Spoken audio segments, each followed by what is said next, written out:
Matthews says that Obama needs to stop the pissant tactics and set his attention on vilifying business for letting us down. Vilifying business for letting us down. Now, I got to ask you, who's being let down here? The government? I guess that's what it is. The government's been let down. But isn't government whining about businesses letting us down a bit like a guy cursing out an air pump's performance even while his own foot is stepping on the hose? However, my guests may differ with me. We have assisting me in the opining department. Old friends to the show, my regulars for this part of the week. Bob Weiner, Democratic strategist, columnist, and former communications director for Clinton Drug Czar General Barry McCaffrey.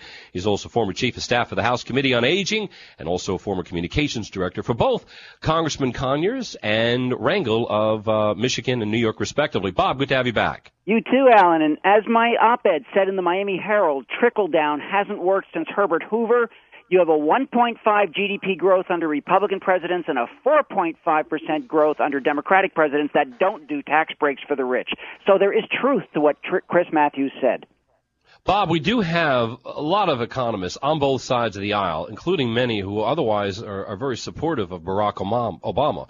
But even they point out that it's not a good idea to attack capitalism if your end goal is to really expand the economy. Bob, we know your sense of it all. Well, my sense is that's lovely political babble that doesn't work, and if it did, we wouldn't be at 8% unemployment. And again, my column in the Miami Herald and trickle-down economics on the debt ceiling, Friday, July 8th, 2011. I urge our readers to go to it either through the Miami Herald site or weinerpublic.com and give me your feedback on it, because the facts are, and now I'll read them specifically, 5.4% GDP growth under Democratic presidents that do people programs and tax breaks for lower and middle versus 1.6%.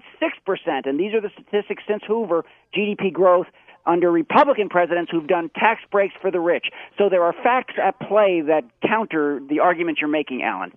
Government doesn't produce things. The private sector produces things.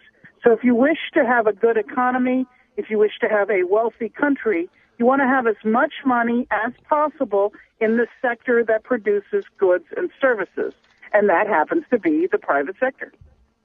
Government is a catalyst. I am not a believer in the worthlessness of government, or let's all go home and play and live in our caves. Government does serve an enormous purpose. And by the way, Eisenhower had a tax rate that was in the, 90. Kennedy was dropping from 60. We're talking 35, 34, 33, 32, 31, 30 now in terms of top tax rate. So there's a huge difference in terms of what Kennedy was working from and what we're working from now. Well, the president's comment the other day that the private sector is doing fine was just absolute nonsense. Bob, I believe you two make it abundantly clear that it was a boneheaded comment for the president to say. Yeah, but Obama's gaffe, with the context that he was trying to compare it to public cuts, where Romney came right back with a gaffe and said, wanting to hire more teachers and police and firefighters, didn't you get the message? Oh, yeah, we're doing fine in the public sector.